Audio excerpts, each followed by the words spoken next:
So good afternoon, everyone. Welcome to the Initiative for Agency and Development Public Talk Series 2021. Today, it is my great pleasure that our speaker is Pedro Conceição. Pedro has a distinguished career in the field of international development and practice. Currently, he is the Director of Human Development Report Office of United Nations Development Program, and he is the lead author of Human Development Report, the report he will talk about today. As I said before, he has spent a significant amount of his career at United Nations Development Program, and before he became the Director of Human Development Report Office, he was Director for Strategic Policy, as well for for Policy and Program Support. He was Chief Economist of Regional Bureau for Africa.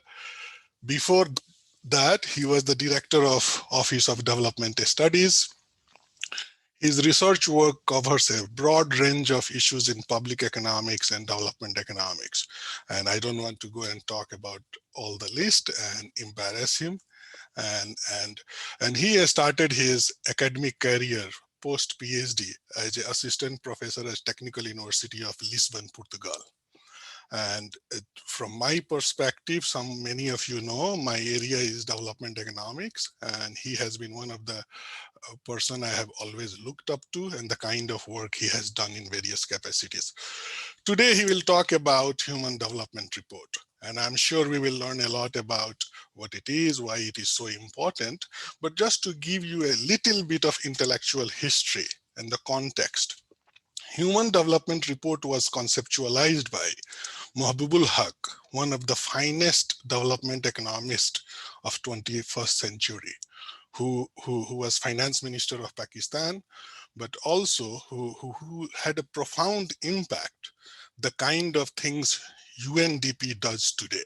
And he was heavily influenced by his very good friend Amartya Sen, Nobel laureate in economics in 1998.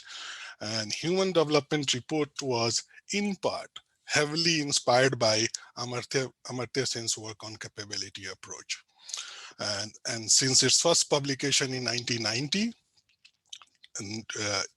it has become, without any exaggeration, in the space of international development policy discourse, it is one of the most talked about and influential report today. And it generates huge discussion.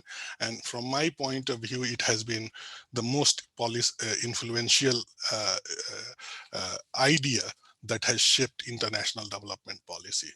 And today, so Pedro, I will give him, before I give him the stage, he will talk about approximately 30 minutes. That will leave us time for, I do realize that he's in East Coast, and this is time for him with his family and children. And then we will have 30 minutes for question and answer. And if you have any question, please type in the chat room, and then we will go. So Pedro, welcome. Tauhid, thank you so much. It's really a pleasure and an honor for me to be with all of you. I hadn't realized that there had been the time change, so I thought it was that I was going to join you a little earlier in New York time than it is today. So I'll try to compensate by speaking perhaps less than half an hour. I'll try to be a little bit briefer, so that we have plenty of time for questions and really discussion, because these reports, as you mentioned, Tauhid, are less about saying the definitive word on anything really, and more triggers for a conversation. So that's what they are meant to do, and it's in that spirit that I welcome this opportunity to share some of the findings of the 2020 Human Development Report. Now, this is a report that, as you had alluded to, comes after 30 years of publications of human development reports. The first report came out in 1990 and introduced the concept of human development, which is essentially the idea that development is better seen as being about expanding capabilities, which is what the people's abilities to be and do what they value and they have reason to value. But it also, and I think this was part of the success of the reports, proposed a metric to account for really a basic set of capabilities, not all the capabilities that matter, but the Human Development Index meant to capture standards of living and basic achievements in health and education.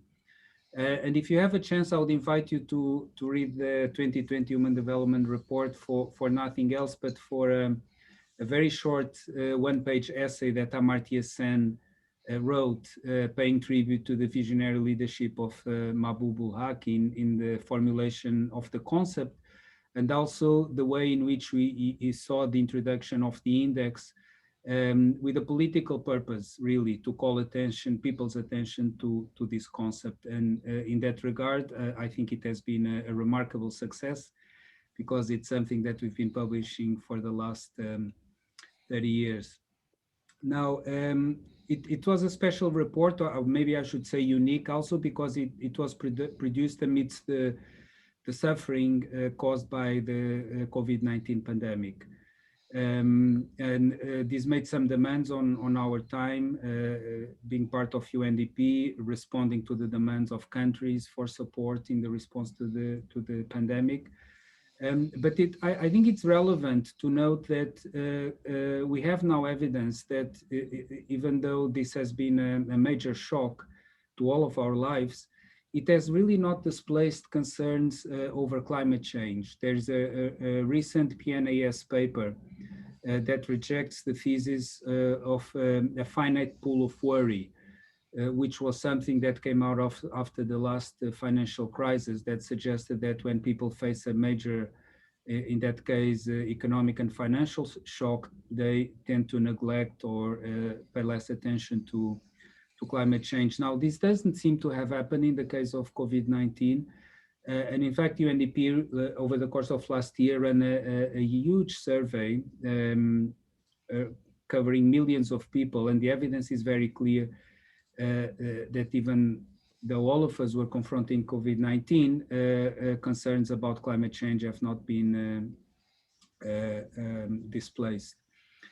So one way of looking at the 2020 Human Development Report is really as an invitation to consider challenges such as COVID-19, climate change, as reflections of an unprecedented moment in our history, human history, and the history of our planet, rather than separate problems. And this is a moment that can be characterized by the fact that human activity is putting pressures on the planet that are driving dangerous planetary change.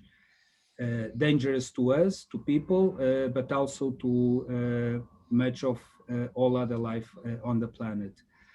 Now, there's an ongoing debate in the scientific community involving now many other social sciences also, not only the natural sciences, even the humanities, engaged in a debate around this concept of the Anthropocene. And we use the word Anthropocene in the title of the report, even though we call it Human Development and the Anthropocene, not in the Anthropocene, because it's an open-ended debate, certainly formally from the point of view of geologists on whether we are formally in a new geological epoch.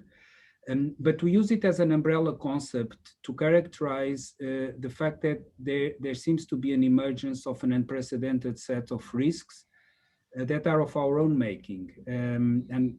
Again, COVID-19 could be an illustration of this. We know that it's very likely that the virus jumped from animals to humans, and even though this is not fully established yet, we know that there has been a frequency in the emergence of zoonotic diseases. There have been a constant over human history, as we all know, but apparently there's been a frequency in the emergence of these zoonotic diseases. And we also know there's strong evidence suggesting that this is a result of these planetary pressures, particularly on changes in land use and pressures on biodiversity.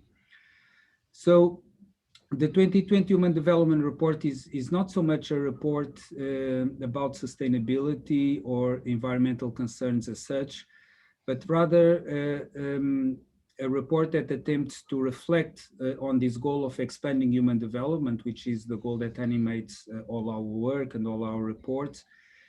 As we go deeper in this new reality for which we use the word Anthropocene to describe. So if we accept this invitation to look at all of these challenges as reflections of this new moment in time, there are three key messages that I would like to highlight from the 2020 Human Development Report. The first is that we are not only facing a new type of risks, but that these risks are actually superimposed on a world with large and often, not always, but often growing inequalities in human development. This was actually what we looked in some detail in the context of the 2019 Human Development Report, Inequalities in Human Development. But there is strong evidence that when these risks materialize in shocks, they do tend to exacerbate these inequalities. So if we take COVID-19 as an example, we now have stronger and stronger evidence that the impact has been worse for women than for men. And this is related in part because women are overrepresented in some of the economic sectors that have been more affected by the pandemic, but perhaps more concerning because we see social norms related to expectations about the role of women in homework and childcare reasserting themselves. And so there is evidence that many women are actually pulling back from the labor force. In the report, we document, I mean, data is a challenge, but we were able to document that in some countries that has been a drop of as much as 10 percentage points in the labor force participation rate of women, which represents the reversal of progress that had taken decades to achieve. Now, this, let me try to show you some slides to make my life a little easier.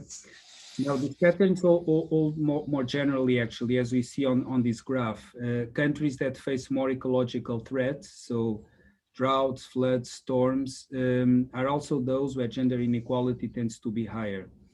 And if we consider inequality in human development more broadly, the story is very much the same.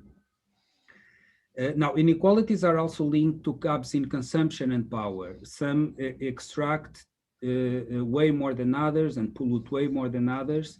And we know that the consequences are borne by others that are already vulnerable and sometimes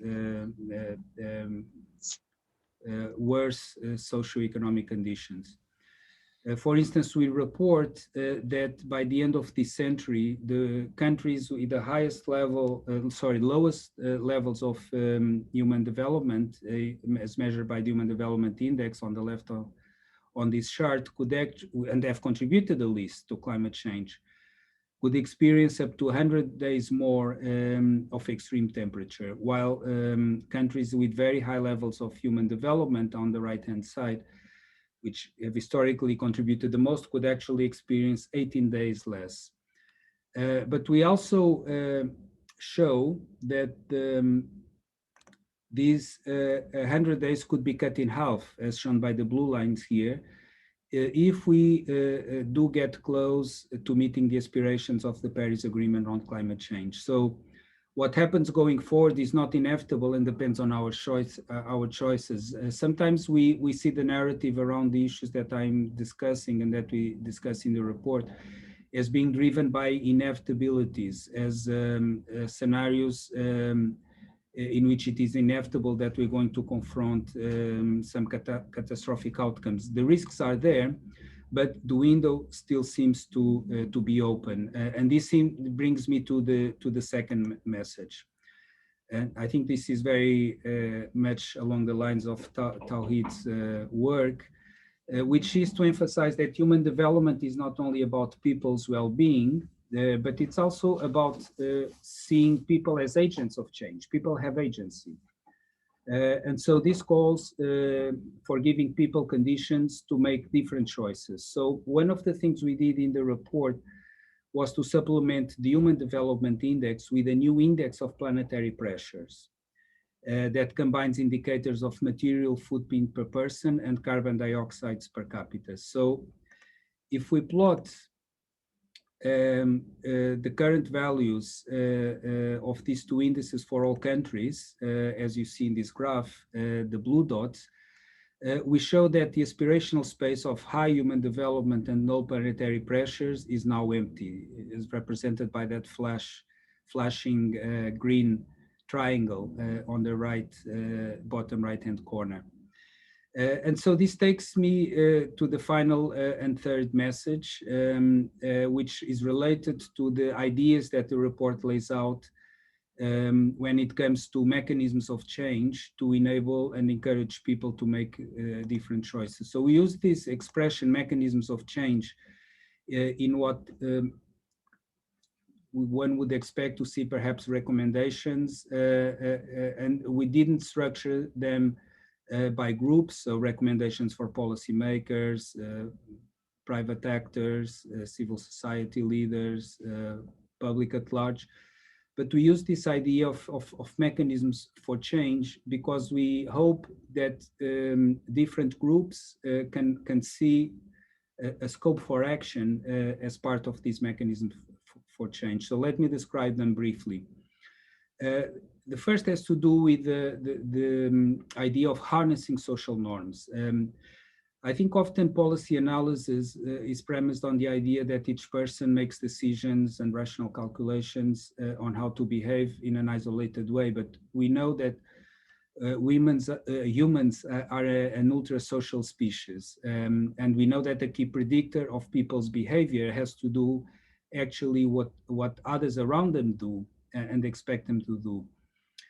And there's also evidence that social norms can actually change quite rapidly. We've seen how they've changed when it comes to using masks, for instance, smoking in shared spaces. And so the proposal here is to look at how to harness social norms to give greater weight to easing planetary pressures. And we emphasize in the report the role of education. Now, education here broadly understood and from a human development perspective, not as something that can be seen as building skills that can be relevant for people's economic activity, which matter and are important, what often is referred to human capital, but really as something that is important to enable people to have critical thinking for reasoned public and individual deliberation. The second has to do with prices and regulation, which we all know are crucial to shift economic incentives. Carbon prices, the removal of fossil fuel subsidies are examples. But prices alone or getting the prices right is not enough, we argue. It's important also to provide incentives and actually undertake investments in research, technology and innovation. We do know that many existing technologies, when it comes to renewable energy, for instance, are becoming more and more competitive and could be deployed at scale, perhaps with stronger incentives. But there's again a message that is, in my view, even more important, which is the importance of continuing to invest in research, in harnessing what has been called our collective brain to continue to expand the frontier of knowledge. Because history has taught us that what often seems like a very good technological fix can bring unintended consequences. In fact, the use of fossil fuels could be seen in this light, because it did enable industrialization, the industrial societies that we live in today. But now we will understand with clarity that it's also driving climate change. So investing in science here, but we include here not only the natural sciences, but also the social sciences and humanities as a part of the broader understanding of the predicament that we are all live in as we navigate the Anthropocene. And then the final idea has to do with looking at nature not as a constraint, but actually as a potential opportunity to advance human development if we protect and restore ecosystems. Our UNDP administrator, Achim Steiner, often uses the expression ecological infrastructure. So we have our human-built infrastructure, but as important, if not more important, ultimately, is the ecological infrastructure upon which our lives ultimately depend upon.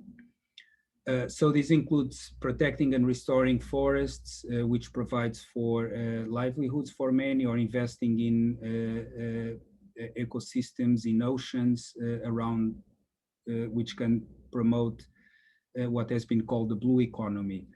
So this shows how preserving ecosystem integrity can also provide for long-lasting economic opportunities. So I think I'm coming to an end, but before I do, let me just come back to inequalities. In the report, we refer to them as social imbalances, because again, we emphasize that these are inequalities not only in resources, income, wealth, but also and fundamentally in power and voice. And we argue that these are often standing in the way of having some of the mechanisms of change that I just described work. And just to give an illustration, we show that the contribution of indigenous peoples on a per capita basis to manage forests that we all know can work as a carbon sink, so help to mitigate climate change, is roughly equivalent to the carbon dioxide emissions, which contribute to climate change, per person of the top 1% of the global income distribution. And these are the indigenous peoples that in many cases are being marginalized and often persecuted through the use of violence in many cases around the world. So this is an illustration of these asymmetries in power, voice, and contributions, either to mitigate the planetary pressures or to make them worse. So the argument is that these imbalances are to a large extent putting people and planet on a collision course, but that it doesn't have to be that way. And so our aspiration is that with this 2020 Human Development Report, we'll help signposts that will enable an expansion of human development while easing planetary pressures. Thank you. Thank you, Pedro, for wonderful talk. We have 30 minutes for question or so. So I think that you can ask, yes, directly, unmute and ask directly. So let's see. Where do I see who is the first one? Probably me then. Okay. I have a question. So so you're talking about some of the impact on women in the workforce and what have you, and how it's how they've been substantially hit the most. How long, like, do we have any predictions of how long we'll see the effects of the impact right now? On gender inequality in particular, Noel? Yes, yes, but I also know that also other communities have been particularly hit largely by the pandemic. So I'm just curious, like, do we have any estimations? You're right. I mean, again, data is a challenge because a lot of this is very recent, as we all know. But you're right. It's not only women. For instance, when it comes to the impact on life expectancy in the United States, there's a recent paper from PNAS that some of you may have seen that show that, first of all, on average, there's been a reduction by 1 year of life expectancy in the United States. But then when it comes to the Black and African American population, the decrease has actually been by 3 years. So if your question is when are you going back to normal, in a way this is a way lost forever. This is a tragedy, and United States is where we have data. In many other contexts we don't, but it's likely that this pattern will be repeated again and again. Now, I think we can make the argument that with a very strong fiscal response in the United States, in Europe, in other advanced economies, a lot of the economic impact may have been mitigated. But I think, and that's why I emphasize this aspect about social norms and the expectation of the role of women, that we really don't know how long the trend of widening gender inequalities will be reversed. For instance, we do know there is very strong evidence that women in academia have actually reduced their productivity quite substantially, while the productivity of men in academia actually improved over the course of the past year. So once again, I think it's very troubling to see the evidence suggesting that it's not only about economic sectors and the labor market, it's something deeper than that seems to have occurred as a result of the crisis. Now let me finish on a more positive note. I think that there's also the potential to take some changes going forward that may work towards reducing gender inequality. I was discussing recently with the chief economist of LinkedIn, which is sort of a social network for professionals you may be familiar with. And she was saying that recently there has been an increase in application of women for positions of leadership in the financial sector, much more than what is sort of the historical trend. And she attributes this to a decrease in the stigma associated with working part-time or from home. So many women in the past, apparently, according to her, did not apply to these positions because they either wanted to work from home or wanted to work part-time, and they felt that they would be penalized if they were to make this request in this industry. So if this is another example of norms that can change in a positive way as a result of the pandemic. So if these changes persist, that can actually open space for some of the gender inequalities to be reduced. So I think it's very hard to predict what's going to happen. I think there are forces pulling in the direction of increasing gender inequalities, but there are also opportunities that can be leveraged to narrow them. Thank you. That yeah. Okay, Mark. More discussion. Mark. So yeah, thank you. I wanted to ask you a question about metrics of insecurity. In terms of using the Human Development Report, we of course have paid attention to food insecurity, but there are many other kinds of insecurity. There's employment insecurity. There is price insecurity in terms of basic goods. And even if people at a particular point in time look like they're doing well, they have resources, they have an employment, the issue of insecurity affects behavior, and it also affects the ability, going back to social norms, about being able to adhere to social norms. One of the things that I've looked at in terms of reading the report over the years is that this sense of insecurity is not really spelled out very carefully in terms of a bundle of different metrics. I wanted to get your sense of your thinking about this in the existing report and going forward. Mark, I think we need to stay in touch after this talk, because that's the topic of our next Human Development Report. Because this is a continuation of the 2019 Human Development Report. I think you're absolutely right. If we were to describe the main trait of concern of many people around the world is the idea of not having control over their own lives. We know in the US there has been a lot of work done around this notion that groups of people are losing the narratives of their lives. Angus Deaton and then Case have written about that of despair. which is an extreme manifestation of this, could be. I mean, the connections and the linkages are always a little bit difficult to establish with certainty, but could be an outcome. But it's actually a pattern, as you suggest, that is more general. And then if you take this as your departing point, it helps you to understand many empirical trends.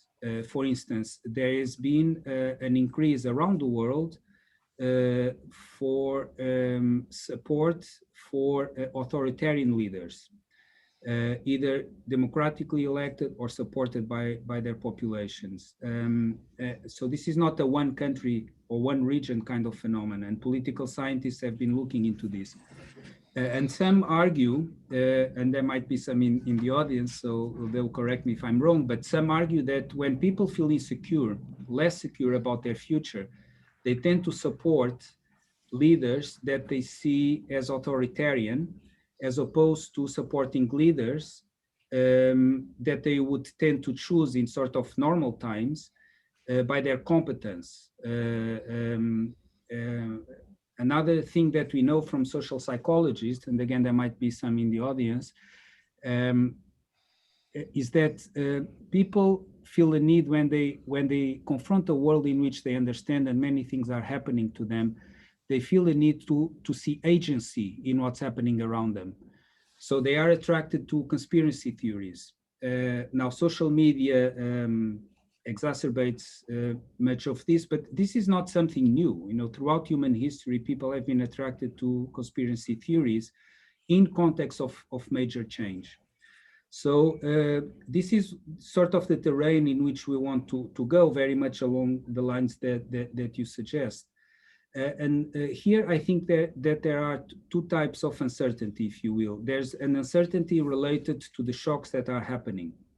So COVID-19, climate change, the physical shocks. But there's also uncertainty related to the transformations that are needed in our economies, in our societies, to move towards renewable energies and closer material cycles. Now, this is very disruptive and creates a lot of anxiety in people that are living off the current economic system that we have in place, that we know that needs to change. This is actually interesting that in the financial sector now, many analysts are using this idea that there are two risks when they analyze the impact of the changes that we're discussing going forward. One is what they call physical risks. So is a firm, for instance, affected by physical risk? For instance, is real estate in a part of the world that is prone to floods? That's a risk that needs to be considered when evaluating the value of these assets, real estate in this case. But there's also the transition risk. So as regulation changes, as consumer choices change, as preferences from investors change, what does that do to some economic sectors? Are they vulnerable to this shift of that? So this is what they call transition risk. So this is a terrain in which we want to go. But if I could defend the human development record on this a little bit, without being too defensive, in 1994, the Human Development Report introduced the notion of human security. And in many ways, I think it was an idea ahead of its time, because it basically, the premise is security is not only about territorial security or security in terms of conflict between states. Security is about how people feel. And this goes back to FDR's speech on freedom from want and freedom from fear, which actually made its way into the preamble of the Universal Declaration of Human Rights. So this idea of security being something that is lived individually, personally, in community, is something that was actually introduced in that Human Development Report. And so this is the terrain in which we want to go in the next Human Development Report, including exploring metrics. I don't know how far we'll be able to go. You know, these reports have a very short, compressed time frame to be produced, but certainly to open a discussion on how to account and measure some of these insecurities is something that we want to explore. So if I can just for 30 seconds, add one more risk. And that's really the social risk. And what I mean by social risk is really risk to relationships based on uncertainty, where reciprocal exchange, for example, breaks down because you have no certainty in terms of what you have. And that social risk ends up being a major factor in structural vulnerability and structural violence if you define it as a disruption of existing social groups that have depended on each other for a safety net. When that safety net breaks, then you're left on your own. We have this, this image that in other cultures, there's a lot more social solidarity than we see in the West. That is true and not true, depending on the context in which you're in and how much stress you give to a particular household. So I'm very happy that you're thinking forward about this, but I hope you put that social risk of existing relationships and potential relationships into the mix. Absolutely, Mark. Very good point. Again, if you don't mind, I'll ask Tauhid for your contact so that we can continue the conversation going forward.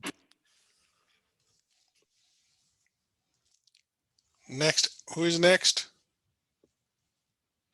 So Pedro, I had a few questions and thought, and so one is that, so just going back, more elementary question. One is that from your point of view, after doing SDR for the last 30 years, do you see some spots? What are the major bright spots in terms of human progress, human development progress around the world? For example, do you see there's some regional pattern emerging that some part of the world is surprisingly doing better? And what are the spots that you are particularly concerned about it? So good examples and bad examples. And from your perspective, what explains that? And that even without COVID and without the concern about climate change, rapid change in climate and variability, what were the major factors where some part of the world did better than others? Now, in the context of climate change, how does it change? So for example, when you have now, and that due to changes in extreme temperatures, as you said, and it is happening very suddenly, and that is all related to what Mark was pointing out, whether it is security and vulnerability, people's resilience. So how does, when you think about human development approach in the context of climate change, does your approach change, and in what way? So these were my thoughts. Those are very hard questions, especially the question. No, but I think that on progress, I think it's unquestionable that there's been huge progress when it comes to basic capabilities. So the concern a little over 30 years ago when Mahbub Haq came forward with the human development approach was really about the basic capabilities. It was extreme poverty. Now, extreme poverty, income poverty has been going down systematically. Child mortality has been going down, so that's a major determinant of improvements of life expectancy at birth, at least. If we look at enrollment rates, they've been increasing dramatically. So when you look at the concerns of 30 years ago, there's been huge progress. Now, this is never enough.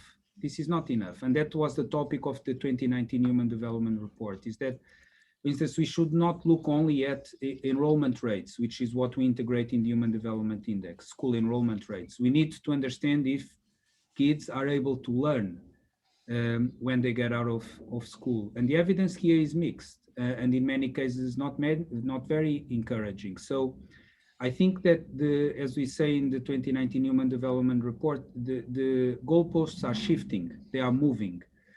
And when we look at some of these goalposts that are moving, then there's reason for concern because their inequalities are emerging. So Let me give you an example that relates to internet access.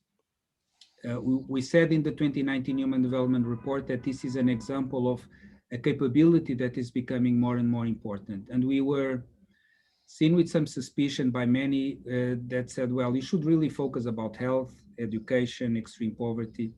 But now with COVID-19, we see that access to the internet actually makes the difference between those that can and cannot participate in the labor market, for instance, those that can and cannot have access to remote learning, distance access to healthcare. So we did an interesting exercise last year, which was to calculate what we called effective school enrollment by adjusting the administrative school enrollment by the level of internet access. And we found that in low human development countries, 86% of kids actually, even though formally they were enrolled, but because schools were closed, they were effectively out of school. In very high human development countries, only 20%. So you see how not having access to this, we call enhanced capability, generates inequalities.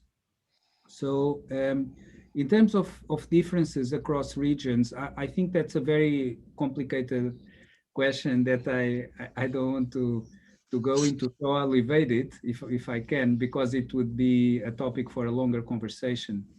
And in terms of your question on how to change, how climate change, how this reality of the Anthropocene changes human development. So I think it doesn't change the fundamental premises. And the two fundamental premises are that we need to look at development as well-being in ways that goes beyond income. And we need to look at people as having agency. As Amartya Sen uses this expression, we should look at people not as patients, but as agents. So I think these two premises are still fundamental and valid, but we now need to use this lens to confront the challenges that are in front of us, which are different from the ones that existed 30 years ago. And with the 2020 Human Development Report, we took a step. With the current report, going back to the discussion I was having with Mark, we're going to look at these new insecurities that seem to be emerging, so that the application of the concept is a never-ending process, as well as the expansion in the capabilities that are relevant. Thank you. Any other questions? I had a question. Yeah, sure, go ahead. So thank you for this presentation. So traditionally, development has been seen as related to economics. So how are we integrating, or what efforts have been made to integrate human development factors such as happiness or sustainability or freedom, as Dr. Sen argues, into the development report, and also the definitions of larger definitions of development? Well, they are core, Malavika, to the human development approach again. This notion of development as freedom, as expansion in capabilities, that is core to the human development approach. To what extent are they being incorporated? Well, an optimistic view, perhaps a bit self-serving, would be to say that if you look at the 2030 Agenda for Sustainable Development and the Sustainable Development Goals, which have been approved by all members of the United Nations, really, in 2015, they are an expression of this idea. So there is not one goal. The goal is not to maximize gross domestic product, or to maximize utility, or to maximize welfare even. Which would result from the aggregation of individual utilities. You have many goals. You have 16 goals. Some people say you have too many goals. Well, that's what Amartya said at the beginning. We humans have many goals. We want many things at the same time.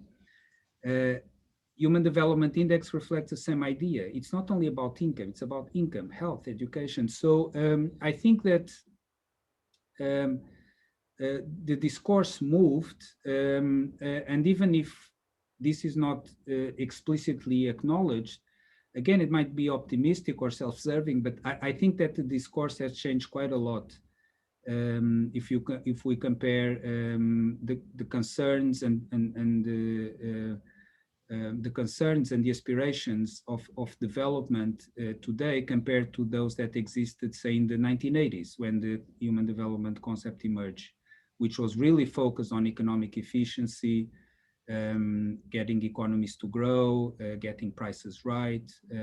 All of those are important, but those are not the ones that are currently driving the development debates, policy, and discourse, I don't think.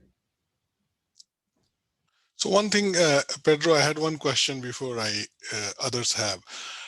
Has there been any discussion among your team and the people you consult on is Human Development Report about considering some additional indicators beyond, for example, let's say, just recently, I'm sure you are aware, Partha Dasgupta's report on ecosystem, that a very influential report, I think. And so he has been talking about that now, and you also, HDR 2020 talks about the importance of climate and ecosystem.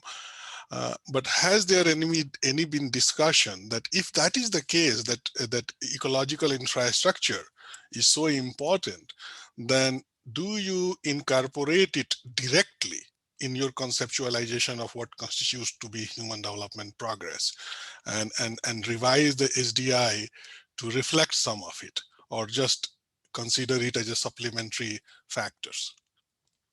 Well, we did that in a way with the 2020 Human Development Report with this Planetary Pressures Index, which we used to adjust the Human Development Index with the PHDI, Planetary Pressure Adjusted HDI. Now, Partha Dasgupta work is wonderful, and this last report is really a masterpiece that culminates over 50 years of reflection. We cite the work that Partha Dasgupta did in our 2020 Human Development Report. And it's essentially the idea, or it's a definition of sustainability that is premised on the idea that assets should not be decreasing. So all assets that each generation have should not be lower, should not be lowered so that we leave to the next at least the assets that we currently have. Now, assets include not only physical assets, not only human capital, knowledge, but as he emphasizes, also this ecological infrastructure, the role that biodiversity has in enabling all our lives to exist, really. Now, the difficulty that we confronted when we looked at all of this, and it's explained in the report, has to do with estimates of natural capital, if you will, or what our colleagues in UNEP, United Nations Environmental Program, call inclusive wealth. So inclusive not in the sense of being equally or unequally distributed, but inclusive in the sense of including all these assets that I mentioned. So on the empirical side, there are still some difficulties, and that's why we didn't incorporate it in the index, but we experimented and did a lot of analysis. Our colleagues in the World Bank, for instance, have different estimates of something similar. They call it comprehensive wealth. Now, if you look at the numbers from these two institutions, not only are they different, but sometimes they give even contradictory information. So for the same country, according to one, you see wealth is going up, according to the other, wealth is going down. So it's an area that we are investing in currently. We have a collaboration both with the UNEP and the World Bank to understand better what is going on.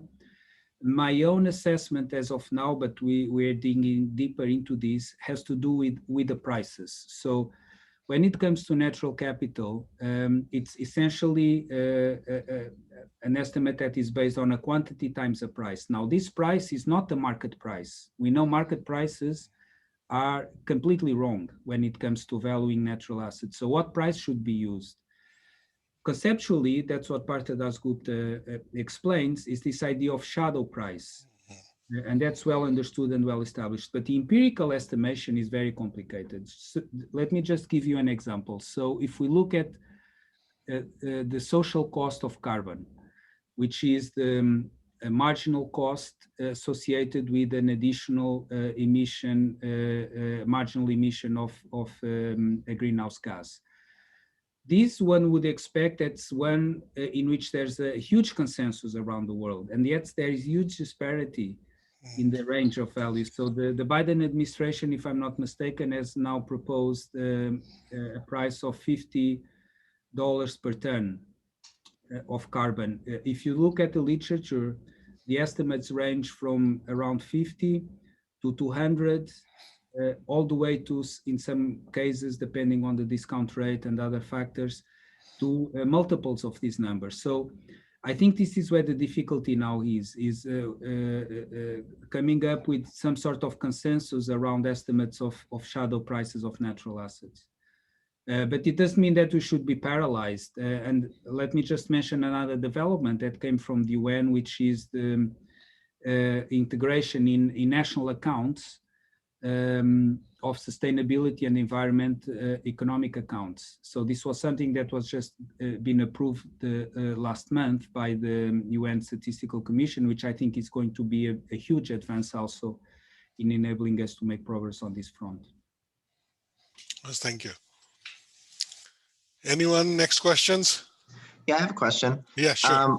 I wanted to ask about how one slide that you had that stood out to me was that by 2100, it looked like you had predicted, or based on some prior research, had predicted that there was going to be, in highly developed countries, no more like kind of extreme weather days that are above the average, where there's a lot of these in lower developed countries. And I was wondering, I guess it seems like in environmental economics today, a lot of the focus still is on kind of getting these more marginal gains in more developed countries instead of on the focus in lower developed countries. And do you think this is misguided, since there seem to be many more gains to be had in lower developed countries? I don't think it's misguided. I think it's useful, but it's not enough. I think that's what we try to bring forth, this notion of planetary pressures. There are things that are happening at the planetary scale. I mean, if we needed a reminder, COVID-19, I think, should be a very stark reminder of how interdependent we are. And when one of these shocks hits, then it exacerbates all of these inequalities. So this is based on scenarios that suggest exactly what you indicated. Countries with low levels of human development, on extrapolating current trends, would suffer 100 days more of extreme temperature by the end of the century, meaning hot temperature. And in very high human development countries, actually 18 days less.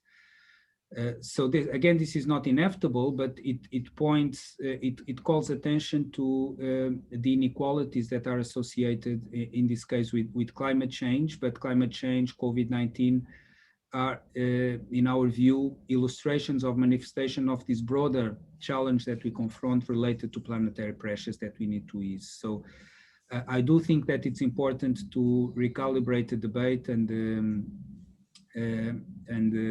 the concerns and the focus of policy.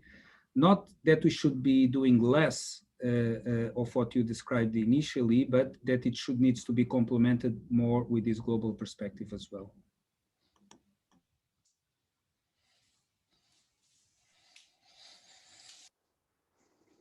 I have a question too. Yeah, go ahead. Thank you very much. I'm just wondering about the weight of you would put on bad governance in all this as an explaining factor for many of the issues that we talk about. Being from, coming from a Sahelian country and just looking at what's happening there right now, I think, I'm just wondering in terms of, the position of your institution and other institutions like the World Bank, and the fact that, you're dealing sometimes with the government that are not really, in terms of governance, I mean, we can say a lot of things about, ways that actually we wish that they were doing things differently. I'm just wondering what kind of comment you would make, especially in terms of improving the, future reports on on understanding really these issues and coming up with realistic solutions that actually can be sustainable. Thanks, Mamadou. I think that the Sahel is actually a microcosm of what I was describing at the global scale. So and you know the region well, so until the 1970s, the region was somewhere in balance, but then we know that there have been a recurrence of droughts, of shocks, coupled with very rapid population growth, and sometimes competition over resources that are exacerbating many of the risks that we're confronting. You know, I remember when I was in Africa here in UNDP, Mali was seen as a country that was really showing promise. The economy was doing well.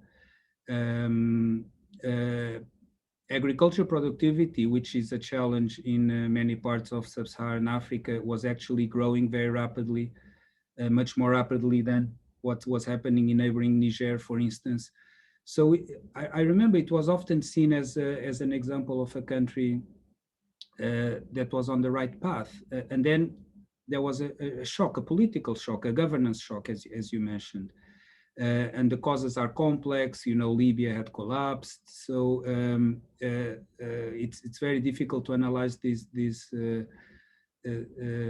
complex phenomena and attributing a single cause. So I think it's the interaction really of all of these factors that create once again this sense of insecurity and instability, for which, if you want to attribute a culprit when it comes to governance, I would say that our institutions do not seem to be able to respond adequately or quickly enough to these challenges. And this goes to all institutions, to you know, the nomads in the Sahel region, the farmers in the Sahel, the communities in these regions, the governments, the international community. We are all struggling to respond to this confluence of more risks, more shocks, economic pressures, political instability that all seem to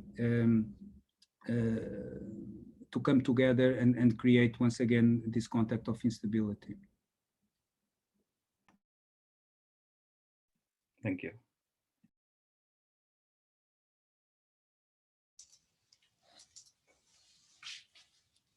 Anyone? I have a question. Yeah, okay, one thing, yes, you have typed questions, please ask. Thank you. Hi, I'm very interested in two things. One's education, one's marriage during the virus time. You know, when many people in city area may lose their job temporarily, so they will back to their hometown. So at this time, maybe they spend more time in the hometown. I'm curious that whether will they spend more time on children's education? Like, is there some data show that the sale of book increased during this time? And another side, I'm curious that whether there is a higher number of marriage registration. Because I feel that during because of the urbanization, some married people may get the marriage under a increasing age, and in the last 1 year, well, whether the average age of marriage will drop. I'm curious about this. Thank you. I don't have data or knowledge to answer with precision, but this is less about what we did in our report and something that I've seen recently in the media, you may have seen as well. There's evidence, for instance, that fertility rates have dropped quite a bit in Europe. I don't know if there is data for other regions, the United States or East Asia or other places, but in Europe we do have evidence now that has happened. And I think you raise an important point. If people spend more time at home, what are the benefits that may have, and there may be benefits in terms of children's education or flourishing more broadly. I don't know. That's an open question. I do hope that the weight is not put only on women to carry on that role of educating children.